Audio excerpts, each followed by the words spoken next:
ہمارے چینل دینی مسائل معلومات کو سبسکرائب کریں، ساتھ ہی بیل آئیکن دبانا نہ بھولیں۔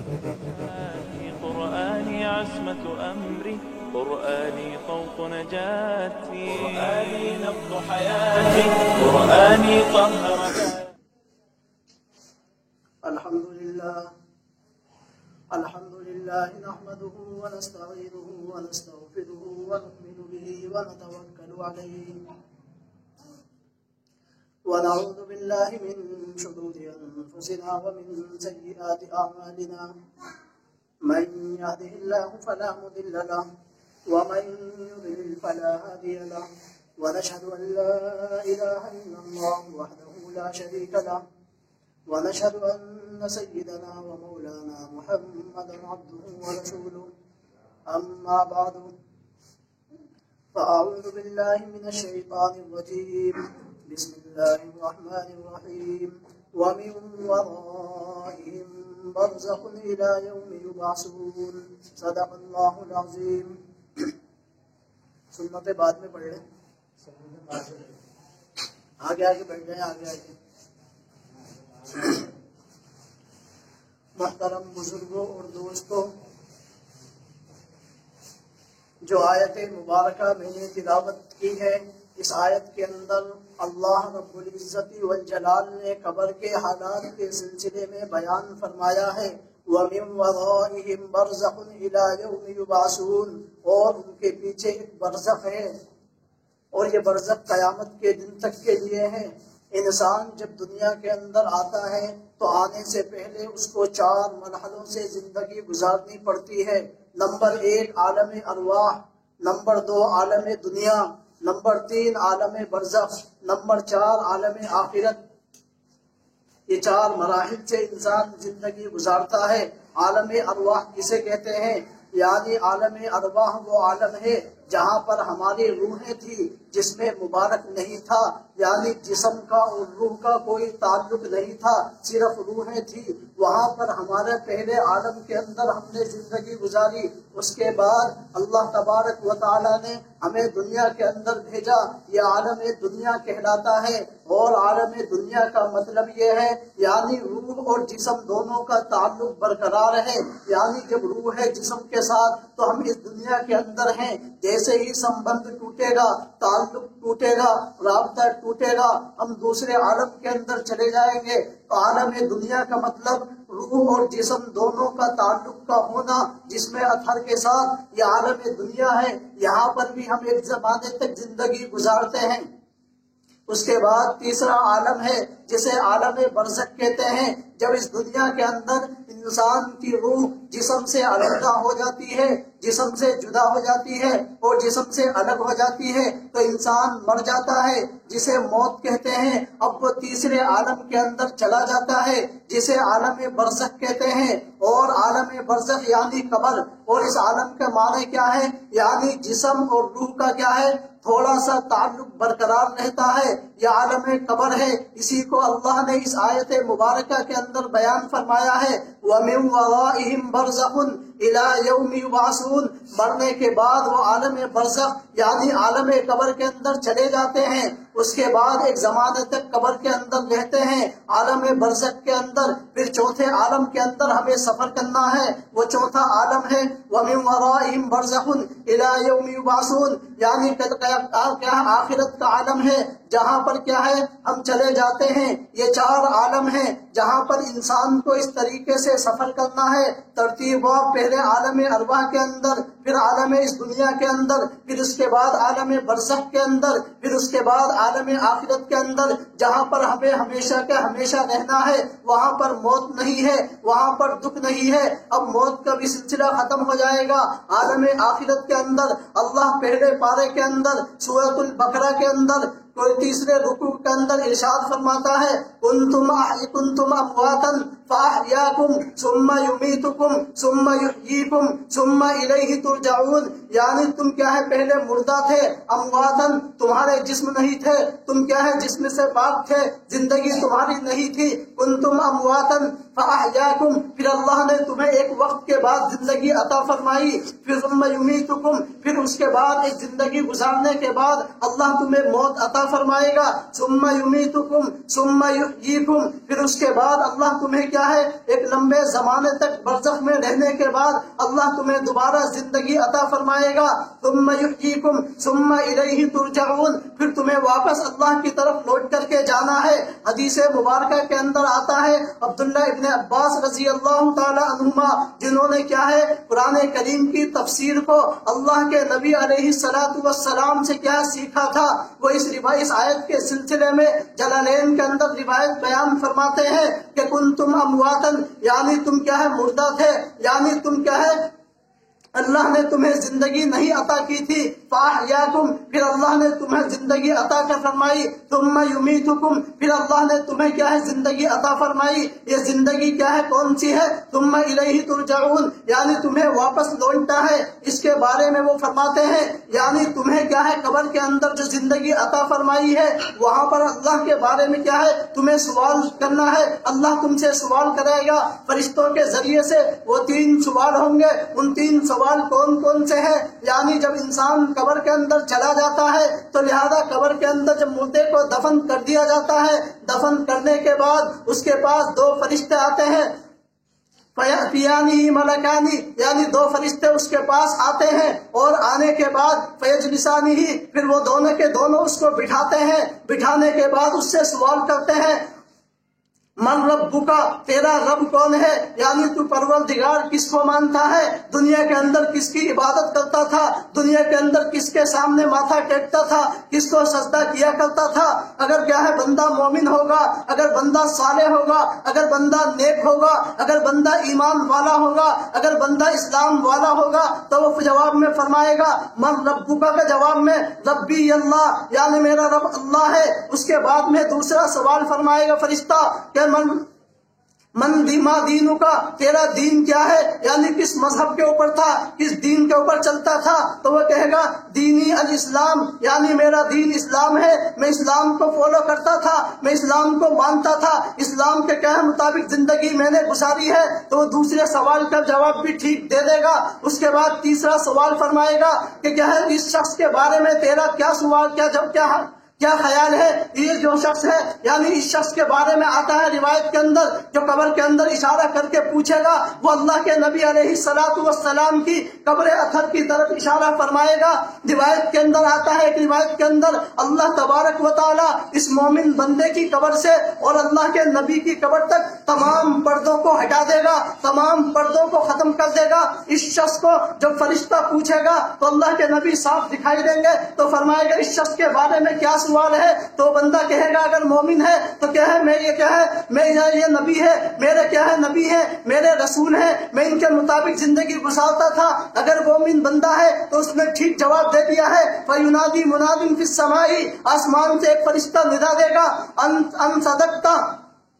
عبدی، یعنی میرے بندے نے سچ فرمایا ہے، اللہ فرمائے کہ میرے بندے نے ٹھیک سے جواب دے دیا ہے، صحیح سے جواب دے دیا ہے۔ اب اللہ حکم دے گا فرشتوں کو افریشو من الجنہ، اس کے لیے جنت کے لباس کو مہیا کر دو، یعنی جنت کا لباس اس کو پہنا دو، افریشو من الجنہ، اور جنت کا بچھونا، جنت کا تخت اور جنت کے گدے اس کے لیے بچھا دیے جائیں، والبسو من الجنہ، اور جنت کا لباس اس کو پہنا دیا جائے۔ اور اس کے بعد کیا ہے جب جنت کا بچھونا بھی دے دیا جائے گا، جنت کا لباس بھی دے دیا جائے گا، اس کے بعد اللہ تبارک و تعالی ارشاد فرمائے گا جنت سے اس کی قبر تک ایک کھڑکی کو کھول دیا جائے تاکہ وہاں کی ٹھنڈی ہوائیں، وہاں کی خوشبوئیں، وہاں کی آب و ہوا کیا ہے اس بندے کو محسوس ہوتی رہے، تو لہذا اس کے لیے کیا ہے جنت سے کیا ہے کھڑکی کھول دی جائے گی۔ اب وہ کھڑکی کس طریقے سے ہوگی اس کو اللہ بہتر جانتا ہے، تو لہذا کیا ہے اس مومن بندے کے لیے تو قبر کے اندر یہ ہوگا وہ عمل کافر، اگر بندہ غیر مسلم ہے، اگر بندہ ایمان والا نہیں ہے، اگر بندہ کافر ہے، اگر بندہ کیا ہے غیر مسلم اور کافر ہے، تو اس کے بارے میں آتا ہے اس سے بھی فرشتے یہی 3 سوال فرمائیں گے کہ